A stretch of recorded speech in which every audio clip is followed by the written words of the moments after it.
Good afternoon, boys and girls. It's Mike Palmer from Mike Palmer Homes. Beautiful spring day here in North Carolina. I wanted to bring you another walkthrough of another house we just completed. Anyway, I'm just going to pan around the neighborhood real briefly. There's a house we built called the Jordan 2. There's one called the Jordan. There's another one called the Katie.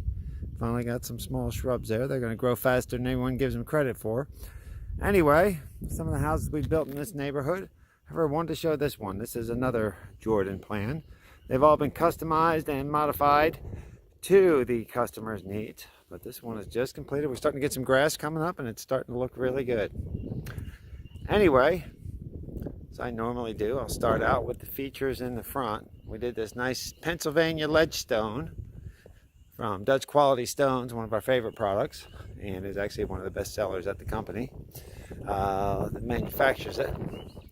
Point out a couple of features on there. If you look and see the stone on top, we call this a water table sill. Here inside you say this is a piece of stone. Kind of caps off the top of the stone, but it's another thing. It's pitched just a bit, so when the water comes, it drips in front of the stone, doesn't drip right on top. And we put this metal flashing, which our good friends at Lawrence and Carpentry, Osmond has done some fine work here. They bend the metal up behind the siding so when water comes down, it does not penetrate and get behind the stone or into the home. Anyway, that's a hardy plank siding on the front. Those are our board and batten MirrorTech shutters that we have our siding folks make. A few things that you're going to see on a lot of my videos. Oh, and one of the drawbacks, I love that water table sill, all that ledge on top. However, it does make our gutter, we have to angle it around a little bit. One of the disadvantages, but I think it's worth it because it protects the stone and does give it a nice look. Anyway, on our gable here, that is a hardy plank or a hardy shake. It's a concrete fiberboard shake product, so it looks a lot like cedar. However, it holds up much more impervious to the weather. There, that piece of wood is called a freeze board. And there's also a little piece of shingle mold up there. There's some of the details we'd like to put on, and this is called a return. And that return, it wraps around, and you've got a little roof up there, and it brings the gutters around, and we like that look. We really think it helps add something to the front of the home. Anyway, did a nice curved sidewalk here of the azaleas in the flower bed. Our good friends at Lake Norman Concrete Finishing have been doing a fabulous job for us. Anyway, with that Pennsylvania ledge stone, so as you see steps, which is a random patterned flagstone. With a concrete porch, we have a powder-coated aluminum rail. The rails are required by code, but that's maintenance-free. It does cost more, but it is a nice touch. And in the craftsman style, we've got tapered columns on a stone pedestal. Now, we did a mahogany front door. That's also craftsman style. Those three bumps down there are called dental mold. And we have side lights, and that is a mahogany, stained mahogany door. They put a hurricane style fixture and a ceiling fan on the front porch. And about this floor plan, it's got a nice big front sitting porch. And as we like to put up, a knotty pine tongue and groove ceiling. This one has a nice ceiling fan. So let's go take a look inside. Inside, first we come into our foyer. See that hardwood floor? That is called a #1 red oak with, I think it's either a provincial or a walnut colored stain. We also like to put, that trim is called chair rail and backer, and those squares are called shadow boxes.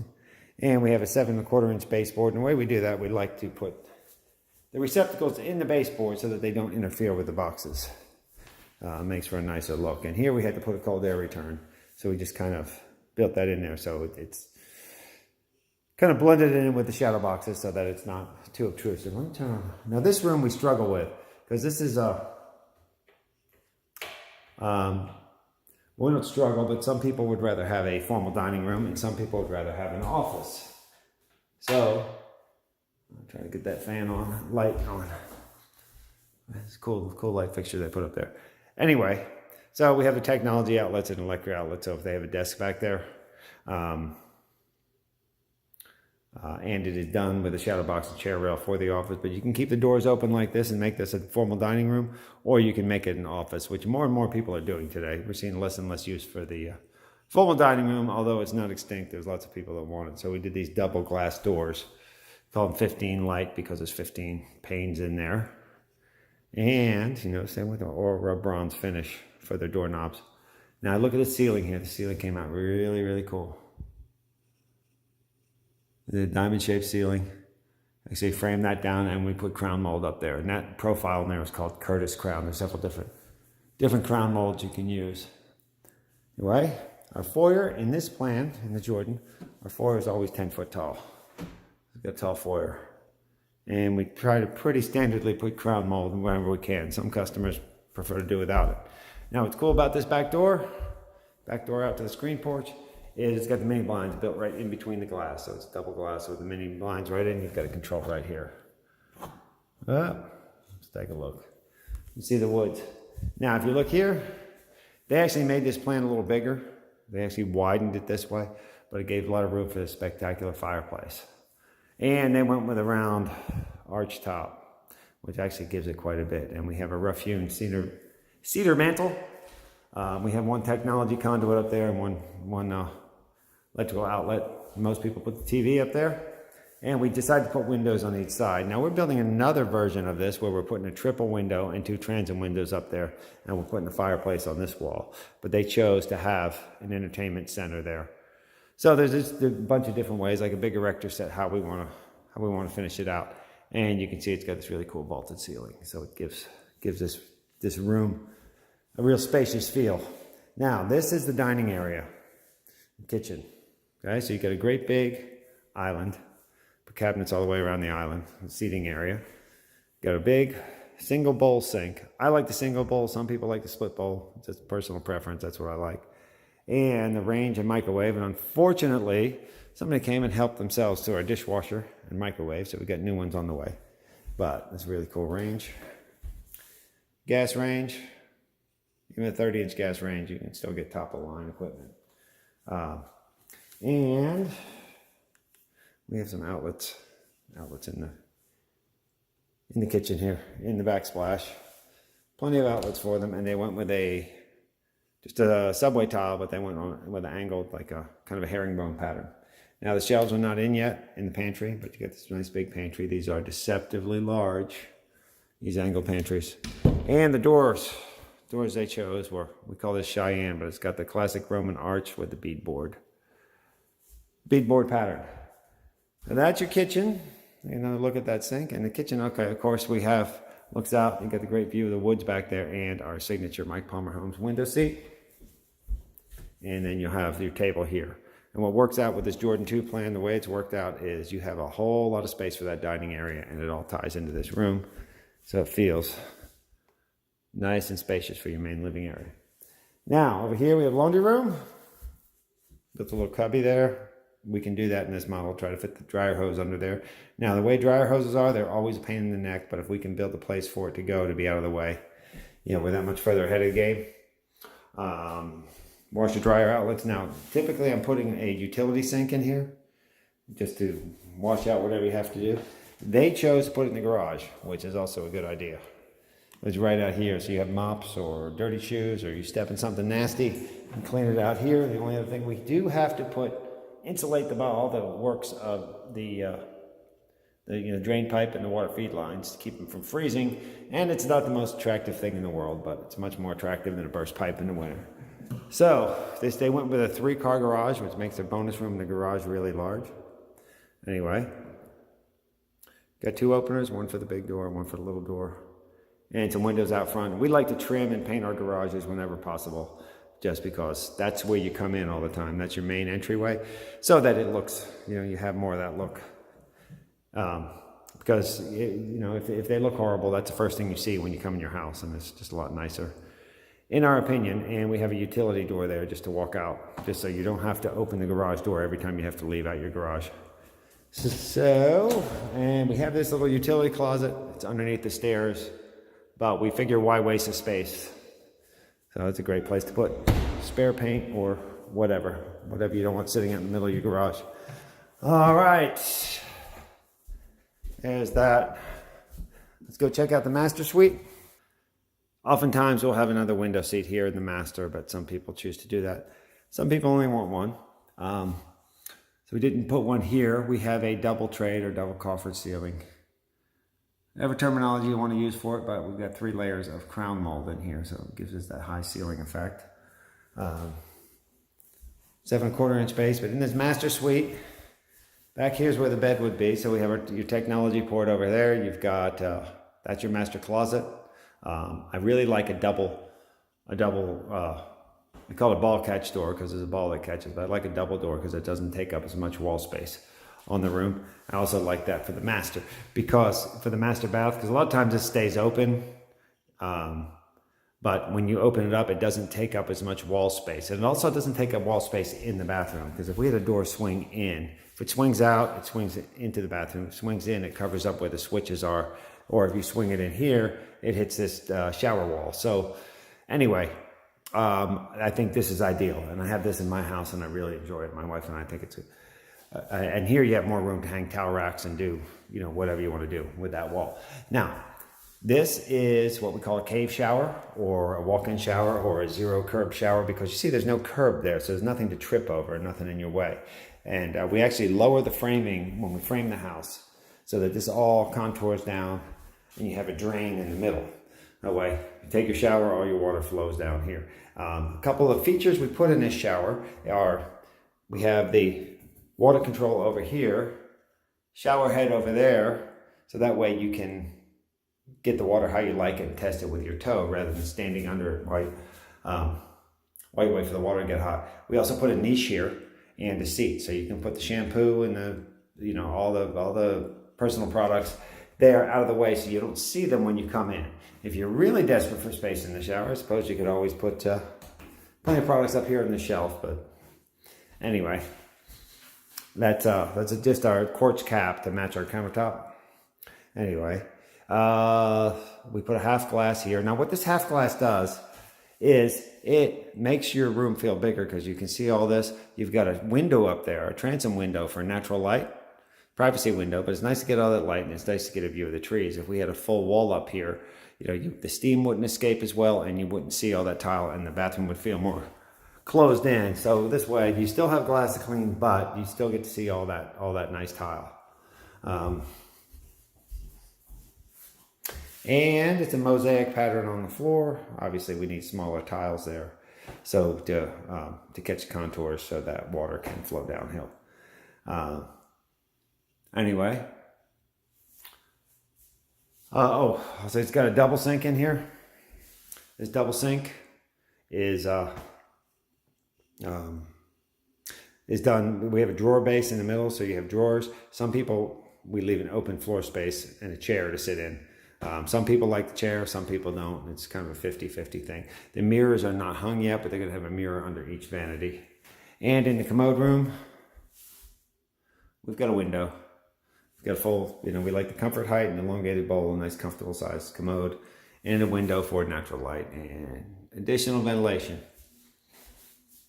Oh, and Delta Linden faucets. This is our standard line, comes in stainless chrome or bronze, and that's a what we call an 8-inch spread. You actually have 3 holes and they're spread apart. It's a little different in the hall bath typically.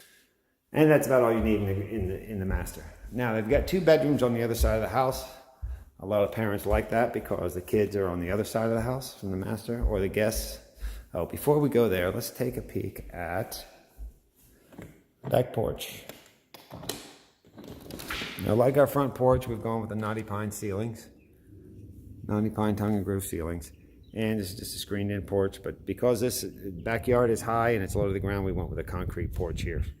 Maintenance-free, and you can always put some LVT or some other floor covering over. And we just went with a traditional screen door here with cylinders because they hold up better than the regular screen doors. They went with a nice size concrete patio here, and we ran a gas line conduit there so they can put their outdoor grill or outdoor kitchen. And look at the nice curved lines they did. Really impressive. There's you see those covers, that's where your septic system is. And this is up high, so I had to pump up to a manifold. And that's your septic. It can be your septic field back there, but it's not something you're gonna notice or see.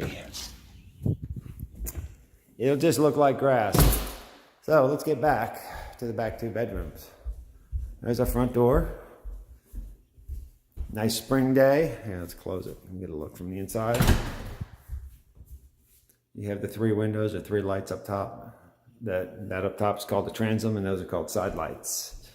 Now in our front bedroom, when we designed this house years ago, I put a vaulted ceiling in the front bedroom just because you can. Now they actually made these bedrooms 4 foot bigger because they're using them for other things.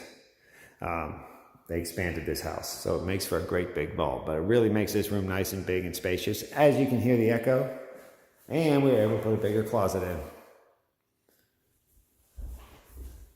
in. And in here's just another spare bedroom, but they put all these strip lights in. I think they're going to use it for a sewing room, so they wanted to have that whole work area. Apparently they wanted this their whole life. And so for all their crafts and everything doing, they got 2 closets so they can store all kinds of wonderful things. Anyhow, and if you look at the pattern in the window, that's called prairie. The way the grids are kind of up by the outside. Kind of like a big tic-tac-toe board. Anyhow, so that's that part of the house. You have 2 bedrooms on one side and your whole master suite on another, and a great big open area in the middle, and your office dining. Now, let's go check out the bonus space. Oh, this is your spare closet, coats, vacuums, what have you. Now, typically we do a carpeted stair here because you don't see this, but they chose to upgrade and go to a finished oak stair, which is really nice and really durable. It's a beautiful product to have, but like everything, there's a little bit of cost involved. But because I did a 3-car garage, this is a very big and spacious bonus room. Now, if you watch any of my videos, you know I really like to have a dormer out here. This one we went with the big 16-foot dormer, so that you have more flat ceiling. And I actually cheat down the little ceiling in the garage to make that flat space wider, just to make this room more usable, so it's not like a bowling alley or a tunnel, so it's more like a usable room. And we put a lot of outlets. They chose to have their cable jack there for the TV. Sometimes we put them in 2 places just so that you have the option of going where you want to. But they also put 2 recessed can lights and 2 ceiling fans. In here, this is a really nice space. I've seen people put the exercise machine here or put a couch in a little sitting area. But you got a cool view of the woods, so you can watch the deer and the antelope play. Oh, and another thing about the Jordan plan is this, in the bonus room, we got this great closet. This is a huge closet. Especially if you got children, you get all kinds of storage for all kinds of toys and plastic molded items. They haven't put their shelving units in here yet, but you can have a great shelving unit in here. And you've got a Smurf door that's access into some more storage. More storage in the attic space. And also in this bonus room, you've got a full bath. And that is a feature that lots of people really, really like. It's got a tiled floor. Now we've done it with a pedestal sink or with a vanity. I kind of like a full-size vanity. And there's our Delta Linden faucet. This is called a 4-inch spread where it's all kind of one pedestal. That's usually a big difference in the master bath. And we went with a fiberglass tub. And they're going to have a shower curtain over that, obviously. Now, what we like to do in this house, which is pretty much something we always do, is the attic door. We like this attic door to be full size because, you know, it's much more comfortable to go to. And we try to put some flooring down in the attic so that, you know, that's our leftover tile. So you have a nice storage area, and there's the AC air handler. Anyway, so that's your attic. People seem to really like that attic space. Anyway, that's pretty much it for this plan. We'll take one more walk down the stairs. We went with a sconce light. These stairwells. You can angle the roof. I like the roof to go all the way to the top. I just think it feels more open that way. Uses about the same amount of framing and sheetrock, so it's really kind of a wash. Anyhow, that's about it for this version of the Jordan plan. If you've seen any other Jordan plans, you know they all vary quite a bit. We might take one more look through. We appreciate you visiting our site, and if you could hit the like or subscribe button, we would really appreciate it. Once again, thank you for visiting our channel, and if you subscribe, we'll have all sorts of great content coming.